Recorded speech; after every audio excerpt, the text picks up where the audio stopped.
Olá, pessoal! Sejam todos muito bem-vindos a mais uma aula de língua portuguesa.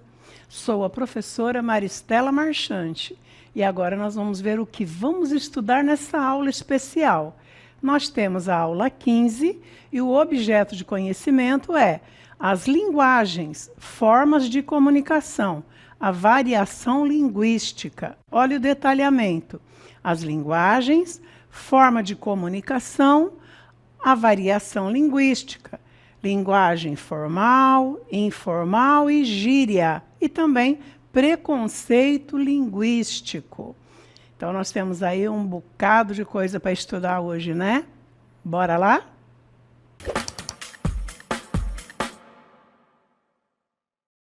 Muito bem, nós temos estudado bastante a respeito de textos, né?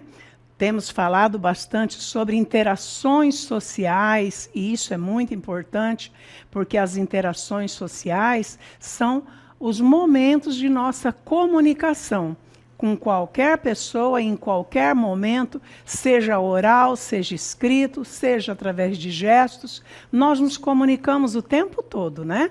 A linguagem, ela pode ser formal ou informal. Então, a linguagem formal e informal são entendidas como variação do uso da língua, a depender do contexto. O que significa isso? Eu posso ter uma linguagem formal ou informal, depende de com quem eu estou falando ou para quem eu estou escrevendo, certo? Então, quando eu vou falar com alguém, eu preciso antes pensar quem é a pessoa com a qual eu vou conversar, que eu vou me comunicar. Então, o contexto é justamente isso. Com quem eu vou falar, o que eu vou falar para a pessoa e de que forma vou falar com a pessoa para que haja comunicação, para que o objetivo comunicativo seja atingido, né? Então, na linguagem formal, tem-se normalmente uma comunicação marcada pelo distanciamento dos interlocutores e o uso de uma pronúncia preconizada ou escrita, adequada à norma padrão. Então, a norma padrão eu vou usar para uma interação social de forma formal, né? Em momentos formais. Quanto à segunda, que é a linguagem informal, ela é identificada pela maior proximidade, não é proximidade física. Quando a gente fala de proximidade das pessoas entre locutor e interlocutor, é o nível de conhecimento que um tem do outro. Se na linguagem formal não há tanta proximidade, então não há tanto conhecimento, não há tanta intimidade para que eu possa usar uma linguagem informal. Já a informal, que é essa segunda, há uma maior proximidade entre os interlocutores e uma pronúncia feita com base em marcações, além de uma escrita mais próxima da fala. Quando nós falamos, muitas vezes nós acabamos aglutinando letras, palavras, frases, nós vamos tendo um costume de não se preocupar com a pronúncia, com a organização frasal, porque é a fala. Então, nós temos assim uma necessidade de uma comunicação imediata. Então, essa comunicação imediata, essa pressa na comunicação, faz com que muitas vezes nós aglutinamos palavras, ou muitas vezes nós realmente pulamos palavras, vamos tirando palavras, suprimindo palavras, mas há tanta proximidade entre o locutor e o interlocutor que a comunicação acontece, porque são pessoas do mesmo convívio, vamos se dizer assim, né? O chamado uso coloquial, quando nós falamos na linguagem oral, na linguagem descontraída, nós estamos falando da linguagem coloquial. É aquela que não há nenhuma preocupação com a norma culta da língua. Então, só pode acontecer entre pessoas que realmente se conhecem, né? Eu não posso usar uma linguagem coloquial, uma linguagem descontraída com pessoas que eu quase não conheço. Eu tenho que me preocupar em me comunicar, mesmo porque, se eu quase não conheço, então eu não sei quais são os costumes dela, eu não sei qual tipo de linguagem ela usa, e dependendo do contexto, que nós vamos ver depois, também eu preciso me preocupar. Não posso usar linguagem coloquial a qualquer momento e com qualquer pessoa. Assim se evidenciam a identidade de determinados grupos. Nós vamos perceber isso. Desse modo, a depender do uso, isto é, da situação de comunicação em que estamos inseridos, permanecerá uma ou outra linguagem durante o processo. Então, nós vemos que, dependendo do grupo de pessoas, se são crianças, a linguagem é uma. São adultos, é outra linguagem. Eu estou falando com pessoas, pescadores, tem uma linguagem, ribeirinhos, uma outra linguagem. Todas falam a língua portuguesa, mas cada grupo tem o seu modo específico de se comunicar, né? Então, isto é linguagem formal e linguagem informal. Vamos ver um exemplo, então, de linguagem formal. Essa linguagem formal é também conhecida por ser a representação padrão da língua. O que nós queremos dizer com isso? A representação padrão da língua. Aqui no Brasil nós temos a língua padrão, língua portuguesa. Em outros países também tem a linguagem padrão. O que é a linguagem padrão?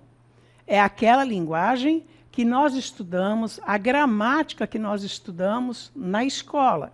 Todos os países têm sua linguagem padrão. Mas, como no Brasil e em todos os outros países, vai acontecer de ter a linguagem coloquial, mesmo porque a nossa língua portuguesa, a língua que veio para o Brasil, a língua que nós falamos, ela se originou lá em Portugal, mas não era a linguagem padrão, não era a norma culta da língua, era a linguagem coloquial. Então, a língua portuguesa que veio para nós não era o latim, não era a língua culta lá de Portugal. Era uma linguagem coloquial, a linguagem falada pelas pessoas comuns. Então, todo país tem a norma culta da língua e a linguagem coloquial e os grupos que têm sua linguagem específica, né? Então, a representação padrão da língua é isso.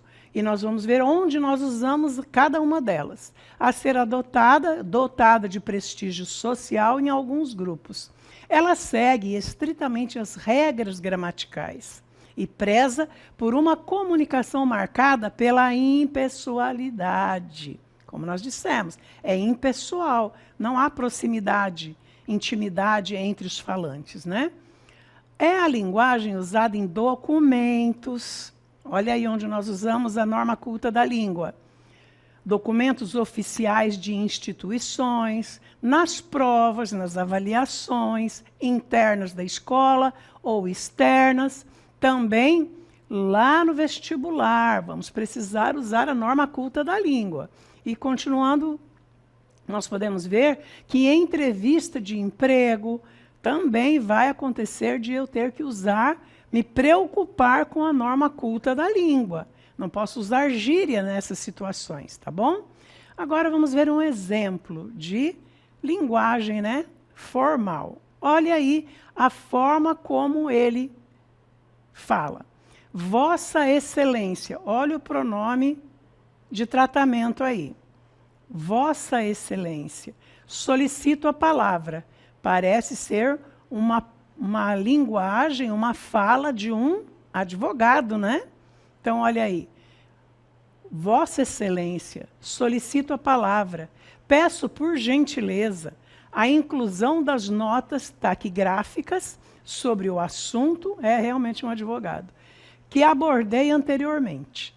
Ressalto-o como sendo de suma importância para a nação e, por isso, considero extremamente importante o seu registro.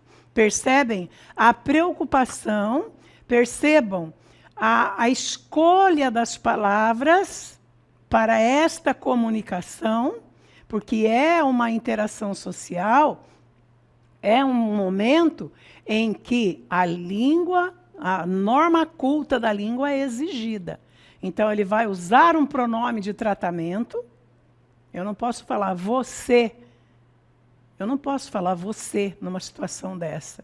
Eu vou falar Vossa Excelência. Então, você percebe que a construção desse texto, ele foi minuciosamente preparada, planejada, para que estivesse dentro do padrão da norma culta da língua.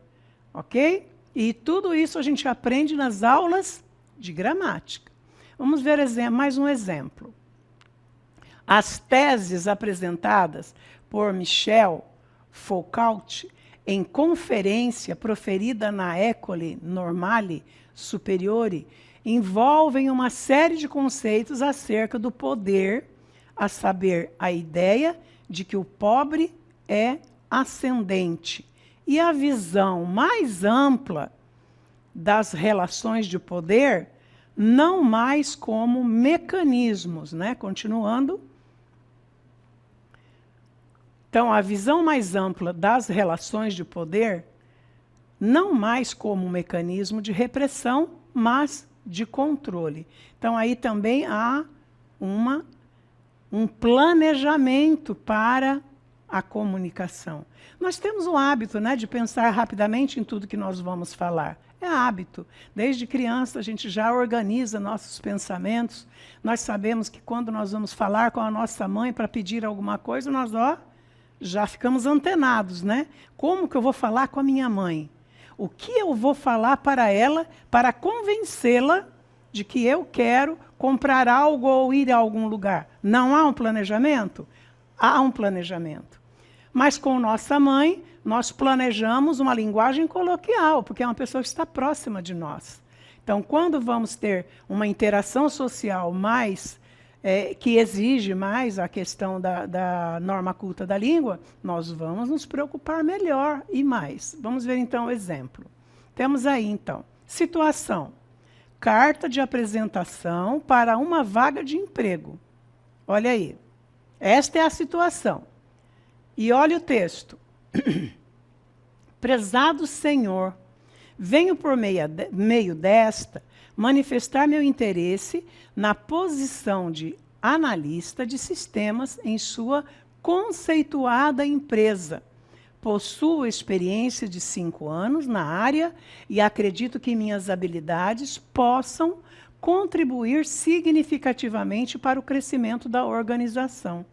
Percebam que o texto foi elaborado, ele foi planejado e você percebe a norma culta da língua presente. Você não vê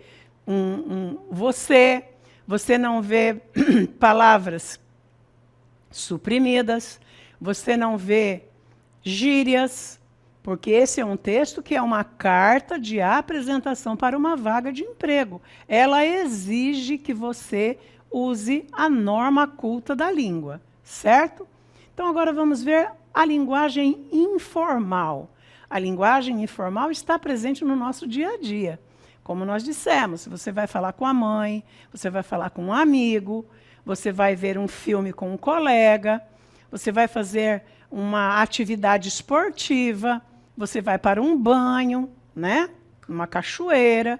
Então, você não vai se preocupar com os adjetivos, com as concordâncias verbais e nominais, onde é que está o sujeito, onde é que está o predicado.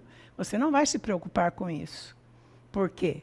Porque não exige isso no nosso dia a dia. Por isso, temos que estar sempre preocupados em adequar a nossa linguagem para o público, para quem vamos falar, com quem vamos interagir, quem é o nosso interlocutor. Se nós vamos falar com uma pessoa simples, uma pessoa modesta, nós vamos ter que adequar a nossa fala para que haja comunicação. Então, não adianta eu chegar com uma pessoa simples e modesta com uma linguagem rebuscada, cheia de adjetivos, cheia de palavras difíceis. A pessoa não vai entender. E eu vou me tornar uma pessoa meio chata, né?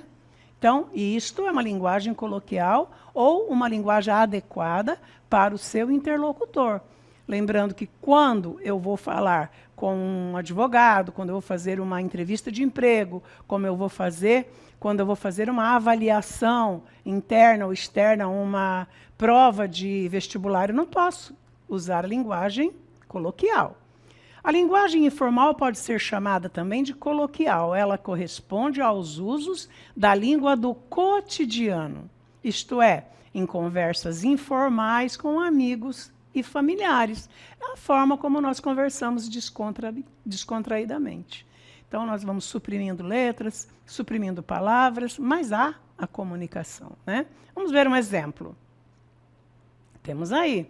Então, nós usamos muito o WhatsApp, né? Então, olha, mãe, o que você tem para comer? Puxa, é bem coloquial, né, pessoal? Mãe, o que você tem para comer? Vamos ver mais um exemplo. Oi, o que fez hoje? Olha o hoje, só o H e o J. Mais um exemplo. Oi, cara, tudo bem? Estou pensando em ir ao cinema amanhã. Quer ir junto? Olha o cara. Parecia um texto que estava com linguagem formal, né? Mas não, olha lá a gíria. Oi, cara. Então, eu suprimi aí. O tô corresponde ao verbo estou. Então, na linguagem coloquial, nós suprimimos letras, palavras, e aí nós vamos percebendo que há a comunicação. O texto parecia ser formal, mas não é. Oi, cara, tudo bem? Estou pensando em ir ao cinema amanhã. Quer ir junto? Então, são exemplos. Você percebe muito isso no WhatsApp, nas redes sociais. Lembra, pessoal, o internetês, que é a linguagem que nós usamos nas redes sociais e no WhatsApp, não é errado, ok? Mas presta atenção, é uma atividade, é uma interação social que exige tempo, pressa, né? Nós temos pressa de nos comunicar. Então, nós suprimimos letras, palavras e vamos nos comunicando rapidamente. Só é permitido internetês, só é permitido você suprimir letras ou palavras lá na internet, no WhatsApp ou nas redes sociais com quem você conhece. Se você for usar o internetês em outras situações, você vai estar errando. Não cometa esse erro. Internetês é para a internet. Lá tudo bem, tá bom? Então vamos ver agora um exemplo de entrevista.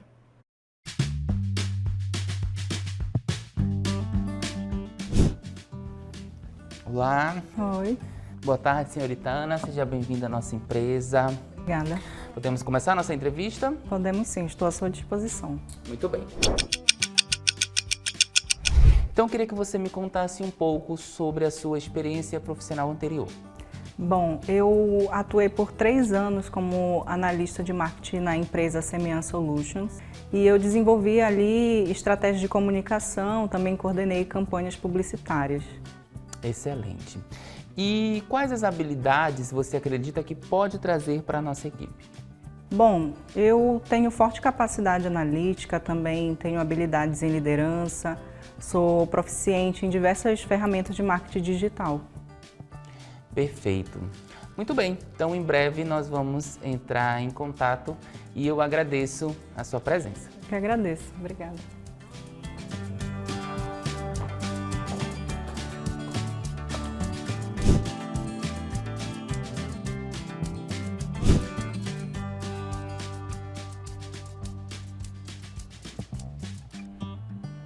E aí, Ana, tudo bem? Como é que você tá? Bruno, tô bem. Senta aqui. Não, tô de boa. O que você manda de novo? Bom, eu acabei de sair de uma entrevista. Tô na torcida para dar certo. Que massa, boa sorte. Espero que dê tudo certo.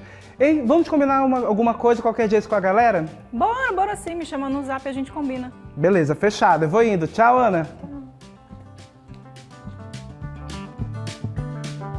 Então, nós percebemos que muita gíria, tanto dela como do rapaz com quem ela se encontrou nesse encontro casual, né?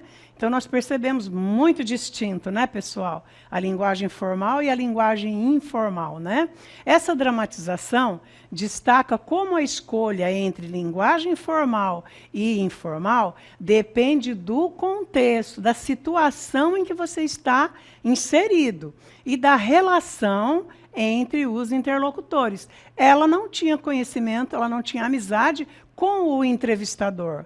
Então, ela não podia usar gíria ou uma linguagem coloquial porque ela não conhecia o entrevistador. Então, ela tinha que usar a linguagem formal, a norma culta da língua, né? Sendo essencial adequar o registro linguístico à situação para garantir uma comunicação eficaz e apropriada. Vamos, então, fazer uma comparação agora entre as duas linguagens, né? Então, vamos lá? Então, a linguagem formal e informal. Então, o contexto, a situação, a linguagem. Temos aí contexto e situação. E-mail para um professor universitário. Linguagem formal. Prezado professor, gostaria de discutir o tema do meu trabalho de conclusão de curso em uma reunião, se possível. O ideal seria esta linguagem com um professor. Já uma linguagem informal é: oi, professor, podemos marcar uma reunião para falar do meu TCC? Então, percebam o teor, o conteúdo, a essência dos dois tipos de linguagem, né? Continuando, nós temos mais uma situação. Conversa com um colega de trabalho. Linguagem formal. Poderia, por gentileza, enviar-me o relatório atualizado até o final do expediente? Linguagem informal. Você pode me mandar o relatório atualizado até o fim do dia? Viu a situação? Bora mais um. Temos mais um exemplo. Temos aí pedido em um restaurante. Olha, por favor, poderia trazer-me o cardápio? Isso é uma linguagem formal, rebuscada, dentro da norma culta da língua. Mas a linguagem informal, e dependendo da situação, pode acontecer. Ei, me vê o cardápio, por favor? Então, é uma linguagem mais de pessoas que se conhecem, né? Então, aí estão as diferenças. Agora, vamos ver os diferentes sotaques, os falares da língua portuguesa dentro do nosso país. Nós sabemos que o Brasil tem 5 regiões e cada uma delas foram povoadas por pessoas, por povos que vieram de diferentes países. E eles contribuíram para que nós tenhamos a nossa linguagem diversificada. Quem mora no norte fala diferente de quem mora no sul, bem declaradamente, né? Então, nós percebemos o nordestino fala diferente do paulista, e assim por diante. Por que isso acontece? Porque os povos que colonizaram as terras do Brasil, de cada região, foram povos de diferentes países. Sem contar que temos também a contribuição dos povos que aqui viviam, que são os indígenas, né? Os povos indígenas. Nós sabemos que há muito na nossa cultura e na nossa língua, especialmente na nossa língua, que a contribuição é de indígenas, dos povos indígenas e também dos africanos, fora os outros países que vieram, portugueses, franceses, italianos, japoneses, todos eles contribuíram em várias regiões para que nós tenhamos essa língua rica e diversificada, né? Vamos então ver aqui o dialeto caipira. Um caipira é aquele de qualquer região, de qualquer cidade que mora não na capital, mas mora bem afastado, bem no interior do interior, é considerado um colono ou um caipira, né? O dialeto caipira no interior de São Paulo, por exemplo, e de lugares como Mato Grosso do Sul, Goiás e Paraná. A fonética caipira é marcada especialmente pelo uso do R e a troca do LH por IE. Vamos ver um exemplo. Temos aí. No interior do Paraná, por exemplo, eles não falam enxoval, eles falam enxovar. Eles não falam futebol, como nós temos o costume de falar. O interiorano lá do Paraná, do Mato Grosso e do interior de São Paulo também, fala futebol. Arrumar, tomar um rumo, é rumar, rumar. Agora vamos ver lá no sul, o dialeto gaúcho, como que é? Predominantemente no Rio Grande do Sul, mas também falado em Santa Catarina, o dialeto gaúcho é fortemente influenciado pelo espanhol e línguas indígenas. Lembra que eu falei que a influência? Vamos ver o exemplo. Temos aí o exemplo. De jeito nenhum, para eles é capaz.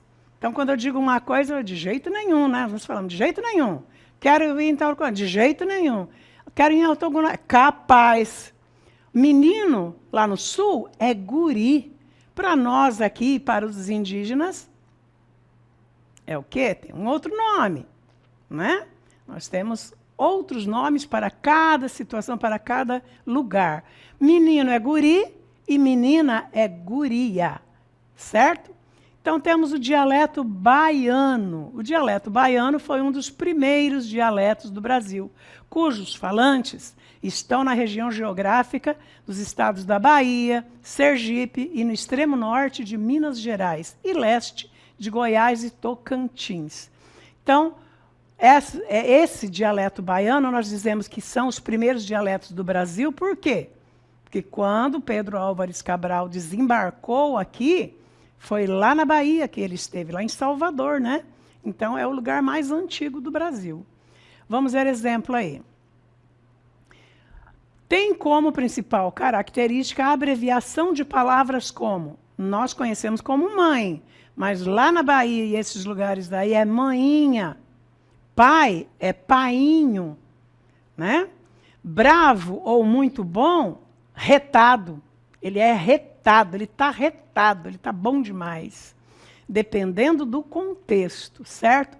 E relembrando que aqui no norte, e os indígenas, menino, guri, é um curumim, né, pessoal? Não podemos esquecer essa riqueza de linguagem indígena, né? Vamos ver o dialeto carioca. O carioca é do Rio de Janeiro e com semelhanças dos portugueses de Portugal. O dialeto carioca utiliza vogais abertas. Então temos aí, exemplo, coé. Qual é coé. Quando eu digo que alguma coisa é gratuito, para o carioca é 0,800. Quando eu digo que estou preocupado, o carioca diz que está bolado. Vamos ver o nordestino? O nordestino é falado, o dialeto nordestino é falado no Ceará, Piauí e parte do Maranhão e Rio Grande do Norte. O dialeto nordestino usa expressões como, para nós é carinho, para eles é chamego. Para nós é encher o saco, para eles é aperrear. Para nós falamos futebol, e eles falam um racha. Agora, o mineiro, vocês vão gostar demais. O dialeto mineiro é usado especialmente nas regiões central e leste de Minas Gerais. Dentre as expressões mais comuns estão, dá licença, arreda. Um objeto, qualquer objeto para o mineiro é um trem. E uma bobagem é uma bobiça. Interessante, né? Agora vamos ver o dialeto paulista, esse eu conheço. Então, o dialeto paulista é muito utilizado na metrópole de São Paulo, com exceção dos municípios que usam o dialeto caipira, como falamos anteriormente. E olha as expressões. O que para nós aqui é legal, para o paulista é da hora. O que é talvez, se pá. E um amigo é um truta, é um parça. Muito legal, né? Como vocês viram, nós pudemos ver diferentes jeitos de falar maravilhosos, não é? Então, precisamos lembrar de uma coisa importante, o preconceito linguístico.